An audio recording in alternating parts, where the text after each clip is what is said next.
우리 교우들이 예레미야를 가지고 아주 힘들게 매일매일 큐티를 하느라고 많이 힘들 거예요. 저도 많이 힘든데 여러분 얼마나 힘들겠어요. 그래서 제가 어떻게 하면 좀 예레미야를 쉽게 전달할까 고민하다가 예레미야 설교를 준비했는데, 어쨌든 오늘은 제 생각, 오늘은 마지막이 돼야 될 것 같아요. 앞에서 우리가 했던 것을 잠깐 되돌아보면 예레미야는 전통의 전달자였다. 그 가문의 영광과 수치, 영역의 그 모든 그 과정을 거치면서 그는 진정한 하나님의 뜻을 잘 깨달았어요. 한편에 치우치지 않는, 그래서 메시지를 전할 수 있었어요. 사람들은 당장 자기 눈앞에 편하고 수월하고 이익이 되는 것에 자꾸 집착을 하잖아요. 그 당시에 유행했던 신학이 예루살렘 신학이었어요. 예루살렘 신학이 뭐냐면 하나님의 이름을 두신 성전, 그것이 예루살렘에 있기 때문에 예루살렘은 신성 불가침의 거룩한 곳이다. 그 누구도 와서 예루살렘을 정복할 수 없다. 사람들은 외적들이 침입해 오니까 살고자 하는 욕망으로, 나라의 안위를 걱정하는 마음으로 예루살렘 신학에 집착했던 거예요. 그런데 예레미야는 아닙니다. 우리들이 하나님의 말씀에서 떠나 그릇된 죄악의 삶을 살면 예루살렘 성정도 옛날 실로의 성서가 무너졌던 것처럼 멸망할 수 있습니다. 그렇게 하나님의 말씀을 전했어요. 자신의 가문에 있었던 그 뼈아픈 역사를 통해서 그는 진정한 하나님의 뜻을 발견할 수 있었던 것이죠. 또 예레미야는 말씀의 사역자였어요. 그도 다른 많은 거짓 예언자들처럼 인기 발언을 해서 어디 가나 좀 대접받고 싶었을 거예요. 인기 발언이라고 그러는 것이 다른 게 아니에요. 하나님이 여러분들에게 복 주십니다. 소망을 가지시지요. 외적들이 지금 와가지고 이렇게 난리를 치고 있지만 하나님이 그들을 물리쳐 주실 거예요. 우리가 소망을 갖고 살아야지요. 이런 이야기거든요. 그런데 하나님은 그런 말씀을 해준 적이 없다는 게 문제죠. 하나님은 내가 사랑하는 이 백성 이스라엘일지라도 자기 잘못을 계속 범하니 하나님께서 이제 징계하시고 나라를 멸망에 빠뜨릴 것이다. 그 말씀을 해주었으니 인기 발언을 하고 싶어도, 자기가 하고 싶은 애국적인 충정에서 하고 싶은 말이 있어도 그것을 꾹 참고 오직 하나님의 말씀만을 전해야 했던 예레미야. 그래서 동족들로부터 수없이 많은 모욕과 치욕을 당하고 또 동족들로부터 핍박을 당하고 죽음의 위기에 빠지곤 했습니다. 하지만 그는 진정한 말씀의 사역자였습니다. 오늘 저는 예레미야를 정리하면서 예레미야를 정말 우리가 잘 이해하려면 그런 부분뿐만이 아니라 사실은 그런 절망적인 상황 속에서 여전히 하나님의 구원을 부르짖었고 우리에게 소망을 제시해 준 예언자였다. 이걸 놓쳐서는 안 되는 거죠. 그는 나라가 멸망당하고 아무것도, 미래에 대한 꿈이 없을 것 같은 그 민족들에게 여전히 하나님의 구원이 앞으로 다가올 것을 선언하면서 사람들에게 미래에 대한 소망을 심어 주었습니다. 우리는 잊지 말아야 돼요. 오늘 이 본문을 통해서 그 내용을 살펴보려고 합니다. 이 사건이 일어난 때는 유다의 마지막 왕 시드기야 제위 10년 때였습니다. 시드기야 제위 11년에 나라가 멸망하니까 나라가 멸망하기 1년도 되지 않은 바로 이때였어요. 바벨론 제국이 엄청난 군사력을 가지고 침입해 와서 유다의 전 국토를 다 유린하고 다 정복하고 이제는 달랑 예루살렘 성 하나만 남겨두고 있었던 거죠. 예루살렘 하나만 이제 정복하면 끝인 거예요. 바로 그때에 예레미야는 시위대 뜰 안에 갇혀 있었던 거예요. 왜 갇혀 있었습니까? 사람들이 좋아하는 이야기 안 해주니까, 왕이 듣고 싶은 이야기 안 해주니까.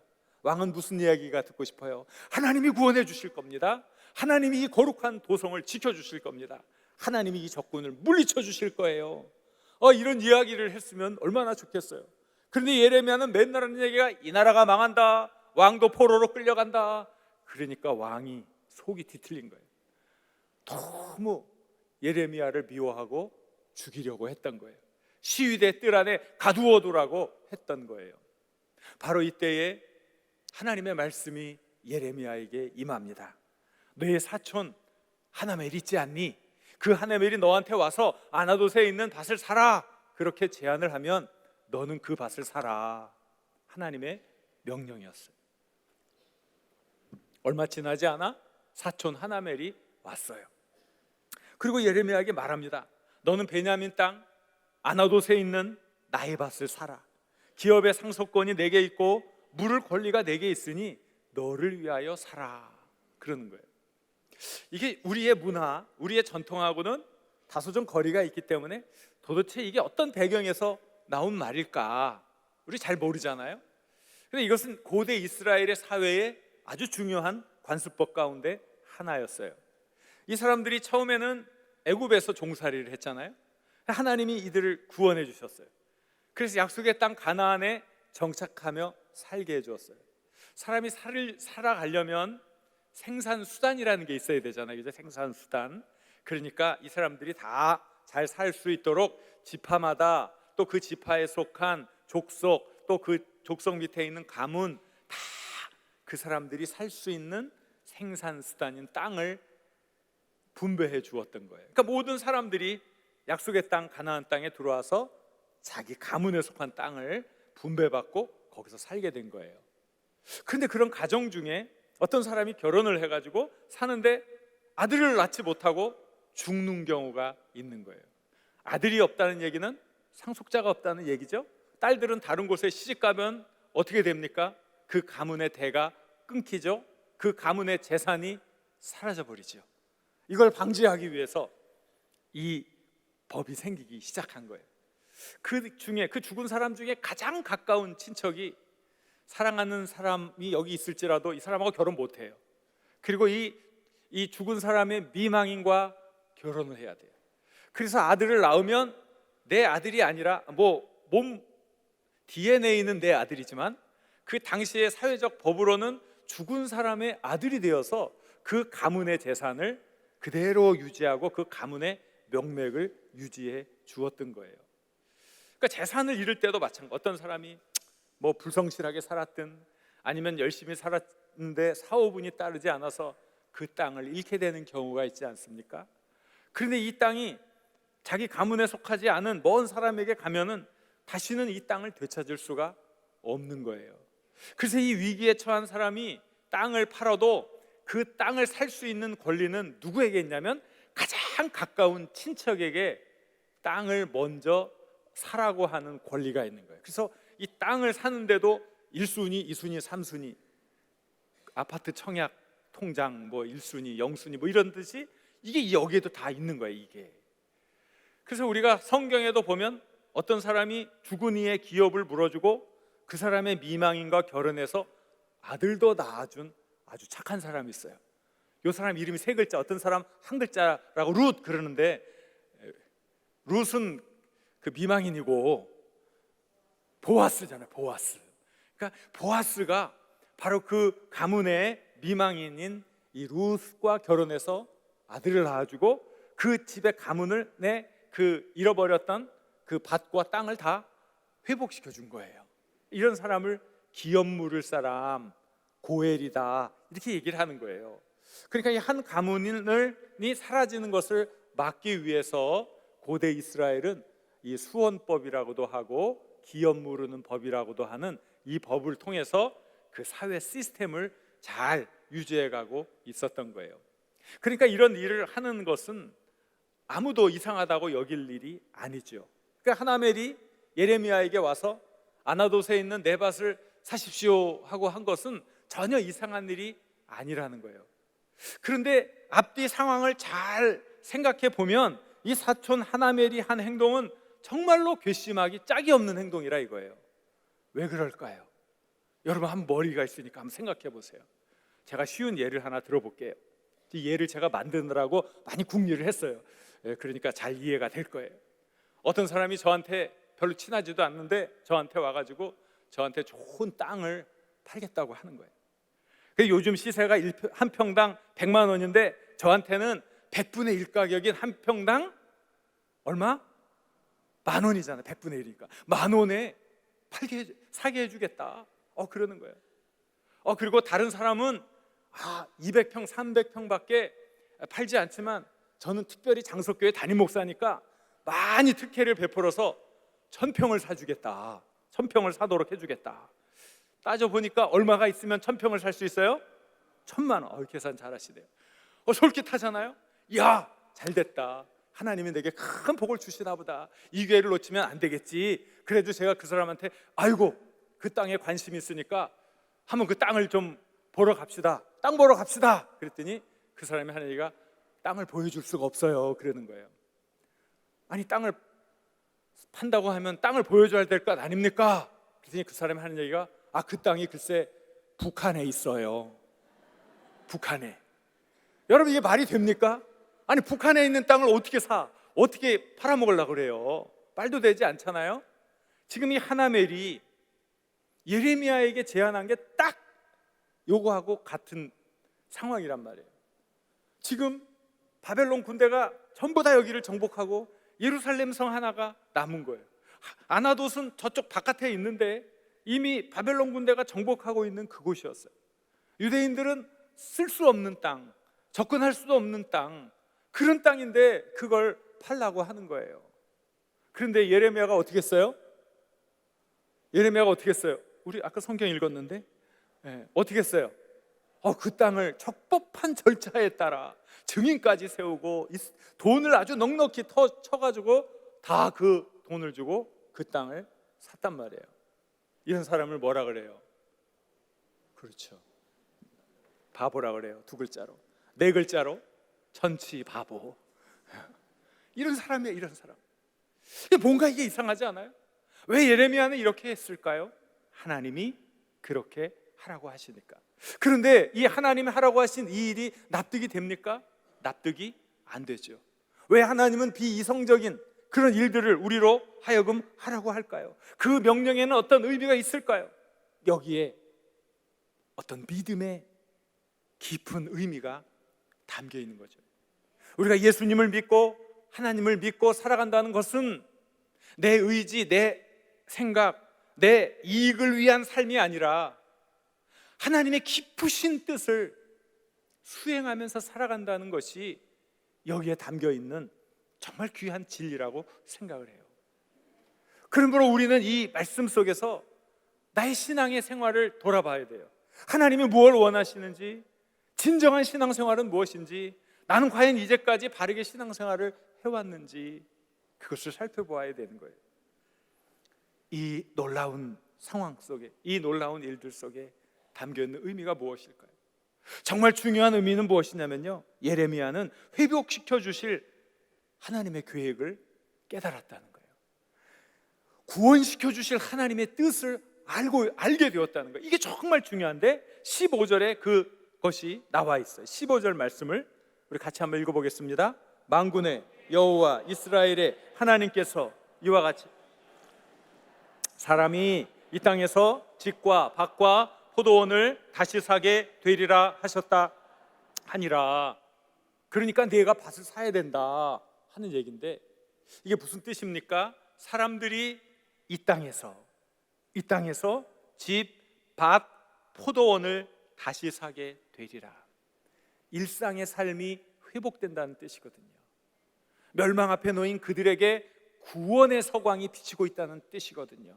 우리는 절망 가운데 숨을 쉬지 못하고 죽을 것 같은데 하나님은 구원의 빛을 우리에게 비춰주신다는 약속이거든요. 그러니까 이건 놀라운 은혜거든요. 놀라운 은혜. 그러니까 우리가 이걸 바라보고 나아가는 사람이 신앙인인 거예요. 지금 당장의 고통, 지금 당장의 아픔, 이런 것이 아니라 하나님이 구원해 주시는구나. 하나님이 구원해 주시는구나. 근데 여기에는 깊은 어떤 신학적 의미가 담겨 있어요. 말씀을 전하는 사람은 그걸 알아요. 말씀을 전하니까. 어떤 내용이냐면요, 사람들이 자꾸 잘못해요. 죄를 져요. 죄를. 그럼 하나님이 그 죄에 대해서 징벌을 하잖아요. 그러면 그 사람들이 그 징벌을 당하면서 내가 잘못해서 하나님한테 매를 맞는구나, 하나님, 저를 용서하시고 새로운 존재로 거듭나게 해주세요. 하나님 뜻에 합한 삶을 살게 해주세요. 이래야 정상 아닙니까? 이것이 우리가 기대하는 어떤 기대치 아닙니까?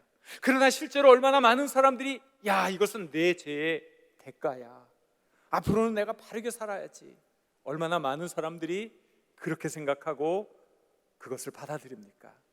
여전히 자기의 삶, 자기의 경험, 자기의 고집을 주장하면서 여전히 그 죄악의 언저리에서 서성거릴 뿐이지 다른 행동을 하지 않는다는 거예요. 아무리 우리가 노력하고 최선을 다한다 할지라도 구원이 우리 손으로 이루어지지 않는다는 걸 너무나 잘 아는 거예요. 예언자들은 하나님 말씀 때문에 계속 와서 선포해요. 당신들 너무 죄를 짓고 있어요. 하나님이 멸망을 선포했어요. 이제 정신 차리고 돌아와야 돼요. 그런데 돌아오지 않아요. 그래서 하나님이 그들에게 징벌을 내리셨어요. 징벌을 받았으면 무엇인가 다시 돌아오고 무엇인가 다시 하나님 앞에 새 삶을 사는 결단이 있어야 되는데 여전히 다람쥐가 쳇바퀴 돌듯 같은 삶을 반복하는 모습. 그러니까 말씀을 전하는 많은 사람들이 허탄한 거예요. 도대체 사람은 구원받을 수 있습니까? 이 구제불능인 이 사람의 본성이 어찌 달라질 수 있습니까? 안 되거든요. 인간의 노력으로 안 되고 우리의 수단으로 안 되고 우리의 그 어떤 것으로 안 되는데 그런데 갑자기 하나님이 너희가 이 땅에 와서 다시 밭과 집, 포도원을 사게 되리라. 분명히 우리의 본성, 우리의 본질로는 멸망당할 수밖에 없는 일을 하고 있는데 하나님은 구원을 선포해 주시는 거예요. 여전히 하나님, 우리는 부족하고 죽을 수밖에 없는데 하나님은 구원을 선포해 주시면서 회복을 선포해 주시는 거거든요.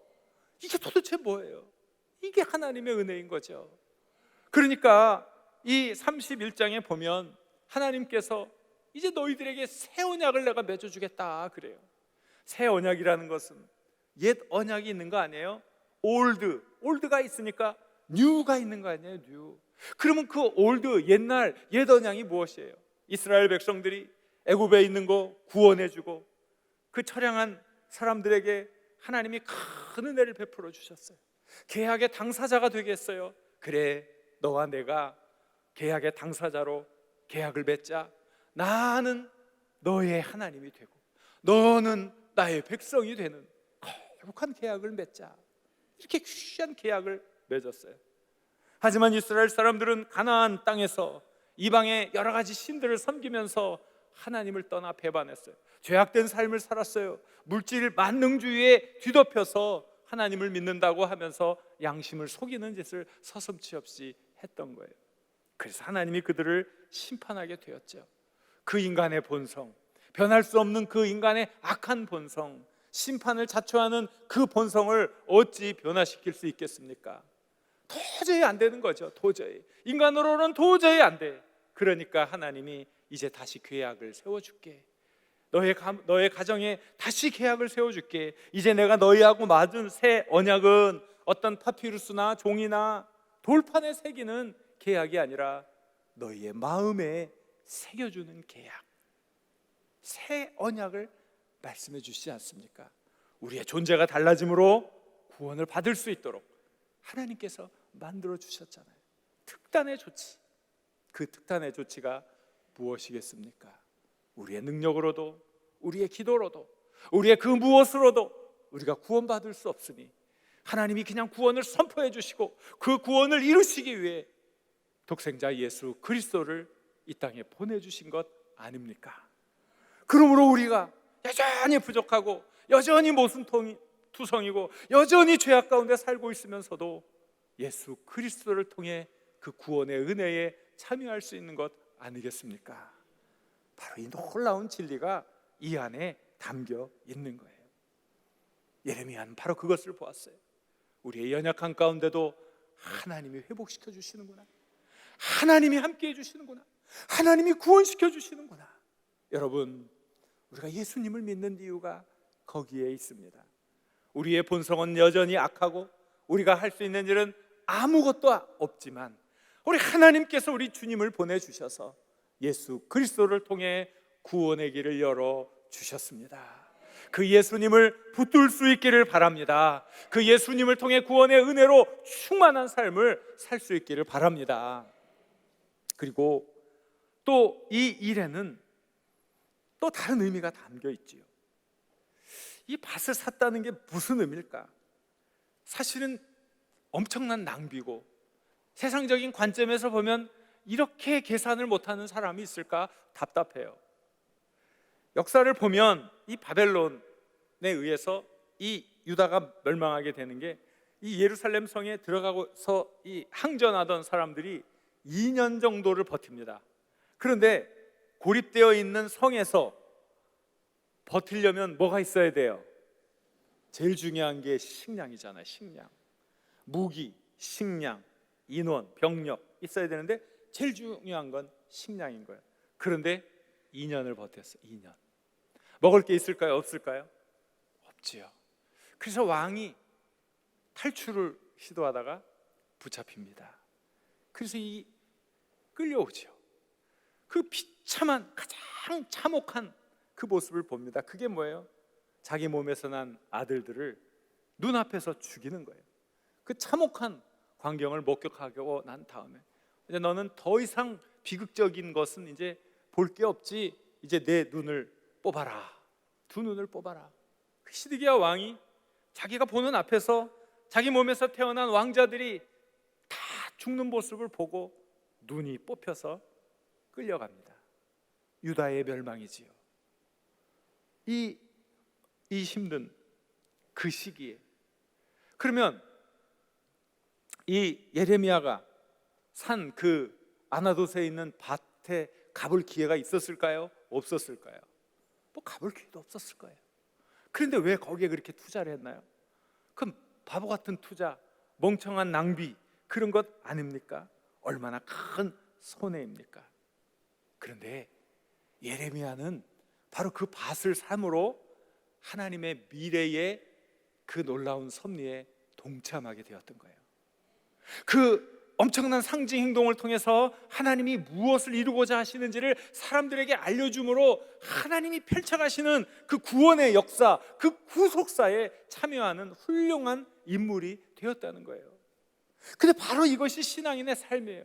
모든 교회, 인류의 이 교회의 역사가 진행되는 과정 속에 있었던 엄청난 일들은 다 그 순간순간, 그 터닝 포인트마다 그 교회에 헌신했던 사람, 자신의 재물을 내놓고 목숨을 내놓고 믿음을 지켰던 그 사람들을 통해 놀라운 역사가 이루어졌던 거예요. 저에게도 그런 경험이 있어요. 제가 전에 목회하던 교회에 어떤 작은 문제가 있었어요. 대단한 문제가 아닌데 뭐 돈으로도 충분히 해결할 수 있는 문제였어요. 그런데 갑자기 막 돈을 요구하던 사람이 어느 순간에 갑자기 아무 얘기를 하질 않아요. 도대체 이게 무슨 일일까 했는데 어떤 사람이 나중에 해결했다는 거예요. 근데 그 사람은 교회도 별로 잘 안 나오고 믿음이 썩 있을 것 같지도 않는 분이고 별로 뭐 교회 와서 이렇게 기대치가 높지 않은 뭐 그런 분이에요. 저분이 정말 믿음이 있나 없나 뭐 이러는 분인데, 나중에 알고 보니까 이분이 은행에 가서 1억 원을 빌려다가 그 사람을 갖다 준 거예요. 아주 문제를 해결한 거예요. 근데 저는 너무 억울한 거예요. 그거 1억 주면 안 되는데, 저 사람은 우리 교회에 지금 생떼를 쓰고 있는 건데, 이거 오래 몇십 년 전부터 우리 교회가 차지하고 있는 이 공간인데 그 교회가 하는 일을 왜 나서서 개인이 저렇게 하나. 처음에는 조금 화가 나더라고요. 아니 교회는 당회가 있고 재직회가 있고 교회가 적법한 절차를 따라서 하면 되는데 왜 자기가 왜 나서서 왜 하나. 그런데요, 참 그분이 훌륭한. 나중에 제가 만나서 그랬어요. 이건 교회의 일이지 개인이 해결할 문제가 아닙니다. 왜 그러셨어요? 자기가 신앙생활 많이 안 했지만 교회가 이런저런 일이 이루어지는데 뭐 보니까 누구 하나 열심히 나서서 해결하려는 노력도 보이지 않고, 나라도 나서서 이거 해야 되지 않나. 혹시 자녀들이 1억 원씩 빌려서 이 문제 해결했다고 하면 미쳤다고 그럴까 봐, 반대할까 봐 자녀들도 모르게 빌려다가 했다는 거예요.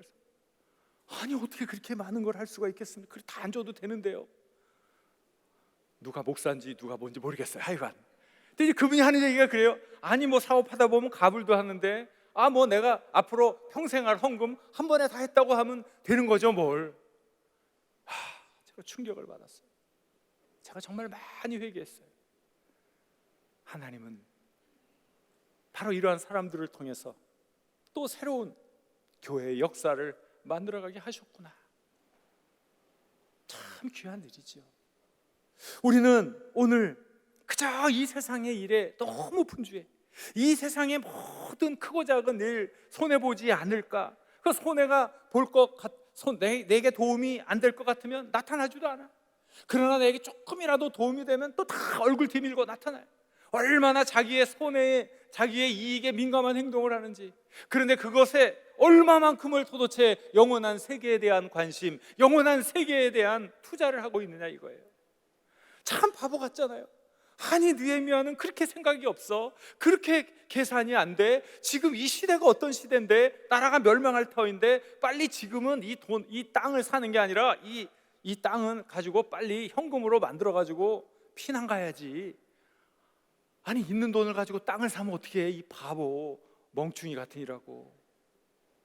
그런데 어찌 보면 그게 하나님의 일인 거죠.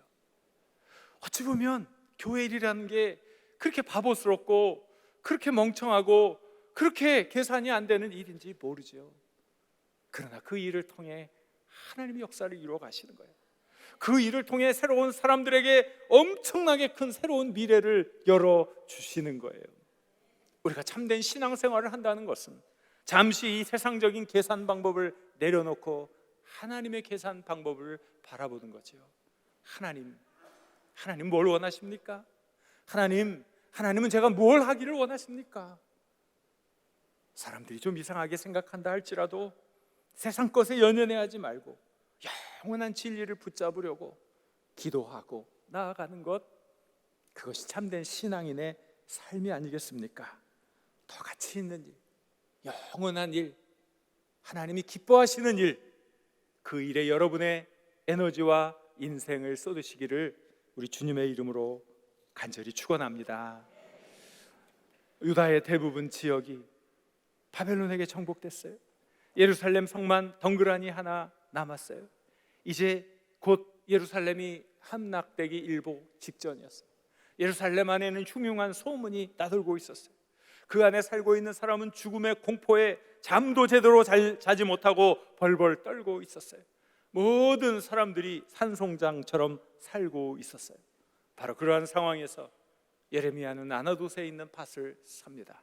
그 엄청난 상징 행동을 통해서 하나님이 미래에 우리를 회복시켜 줄 것이니 우리는 이 어려운 상황 속에서도 소망을 가져야 합니다. 소망을 가져야 합니다. 소망을 가져야 합니다. 소망을 가져야 합니다. 이렇게 외쳤던 거예요. 그 어처구니 없는 행동이 사실은 소망을 잃고 산 사람들에게 하나님이 우리를 회복시켜 주실 것이고, 하나님이 우리를 구원해 주실 것이고, 하나님이 우리 후손의 미래를 책임져 주실 것이라는 놀라운 설교였다는 사실을 사람들은 깨닫게 되었던 것입니다. 2차 대전이 시작되기 전이었어요. 독일에서는 나치가 정권을 장악하게 되고 독일이 지배력을 행사하면서 주변에 있는 나라를 하나씩 복속하게 되고, 그때마다 그곳에 살고 있었던 그 유대인들을 격리시키기 시작했습니다. 다 유대인들만 모아서 유대인들만 살게 했던 거예요. 그것을 뭐라고 하는지 아시죠? 유대인들만 모여서 살아야 하는, 감옥은 아니지만 감옥 같은 게토라고 들어보셨어요? 게토. 유대인들이 모여 사는 거예요. 단절이 되는 거죠. 물자가 공급이 되지 않는 거죠. 유대인들이 그 게토에서 살면서 얼마나 불안했겠어요. 시시각각 다가오는 죽음의 공포, 우리의 미래가 어찌 될지 모르는 그 고통스러움, 그곳에서 시시각각 절박한 불안감에 시달려야 했던 그 상황. 그들이 자기들에게 있는 것을 가지고 나와 서로 나누는 장터에서 괴짜 할아버지가 하나 나타났어요. 그 할아버지는 갑한 때에 아무것도 가지고 있지, 물건을 가지고 나오지 않았던 거예요. 이상하죠?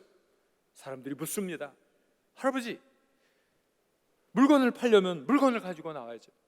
아무것도 가지고 나오지 않아서 도대체 뭘 하시려고 하십니까? 그때 할아버지는 대답합니다. 나는 소망을 팔고 있습니다. 나는 소망을 잃고 불안하게 살고 있는 나의 동족들에게 소망을 팔고 있습니다. 여러분, 내게 와서 소망을 사십시오. 여러분, 내게 와서 소망을 사십시오. 할아버지는 소리 높여 외쳤습니다. 그 상황을 안다면 얼마나 눈물겨운 이야기인지 우리는 그것을 알 수 있어요. 그들의 상황을 조금만 깊이 들여다본다면 그들이 얼마나 지금 절망 가운데 찌들어 있는지를 알 수 있어요. 인간으로서의 존귀한 가치는 무참히 짓밟히고 미래의 꿈을 상실한 채 언제 죽음을 맞게 될지 모르는 상황. 시름시름 사람들이 희망을 잃고 절망 가운데 알아갑니다. 그리고 작은 병마에도 그만 목숨을 잃고 맙니다. 그들을 바로잡아 줄 수 있는 것은 오직 하나, 소망이었기에 그 할아버지는 그들에게 소망을 사라고, 소망을 가지라고, 어떠한 상황 속에서도 소망을 잃어서는 안 된다고 소리쳤던 것입니다. 그들이 소망을 잃지 않는 한 어떤 상황 속에서도 인간의 존귀함을 잃지 않을 것이고 생명의 불꽃을 지펴나갈 것입니다. 하지만 소망을 잃으면 산송장에 지나지 않겠지요. 그래서 할아버지는 그 어렵고 힘든 상황 속에 있는 동족들에게 소망을 사라고, 소망을 가지라고, 소망을 가지고 이 어려움을 이겨나가라고, 그렇게 예레미야가 아나돗의 밭을 샀던 것처럼 상징 행동을 했던 것입니다. 바로 이것이 저는 신앙인의 삶이라고 생각합니다. 우리들의 삶이라고 생각합니다. 어떠한 형편, 어떠한 상황 속에서도 하나님이 우리와 함께 하시고 미래에 우리에게 그 구원의 길을 베풀어 주셨으니 우리는 어떠한 상황 가운데서도 소망으로 충만해야 합니다. 소망으로 일어나야 합니다. 소망으로 말해야 합니다. 소망으로 생각하고 소망으로 행동하고 소망을 사람들에게 심어주는 삶을 살아야 하는 것입니다. 이것이 예레미야가 우리에게 전해주고자 하는 메시지 아니겠습니까? 사랑하는 여러분, 이 우리의 구원을 위해 예수 그리스도는 2000년 전에 이 땅에 오셔서 십자가의 고난을 담당하셨어요. 우리에게 구원의 길을 활짝 열어주셨어요. 이제는 믿음을 가지고 나아가는 자, 영생의 기쁨과 감격을 누리게 해주셨어요. 우리가 그 은혜의 수혜자입니다. 순간순간 기뻐할 수 있기를 바랍니다. 감사할 수 있기를 바랍니다. 영원히 끊임없이 솟아나는 소망을 가지고 살아갈 수 있기를 바랍니다. 끊임없이 소망으로 또 소망으로 일어나고 일어나는 은혜의 삶을 사시길 바랍니다. 그리고 많은 사람들에게 이 놀라운 소망, 샘솟듯 계속 일어나는 이 영원한 소망을 전해주시길 우리 주님의 이름으로 간절히 축원합니다. 주신 말씀을 생각하며 같이 기도하기를 원합니다. 주여, 하나님 우리를 회복시켜 주실 것을 알게 하시고 믿게 하시고 믿음으로 나아가게 하시며 우리의 남은 모든 삶이 영원한 것을 위해 투자하게 하시며 다른 많은 이들에게 이 거룩한 소망, 영원한 소망을 심어주는 삶을 살게 하여 주옵소서. 주여 한번 부르고 그렇게 기도하겠습니다. 주여.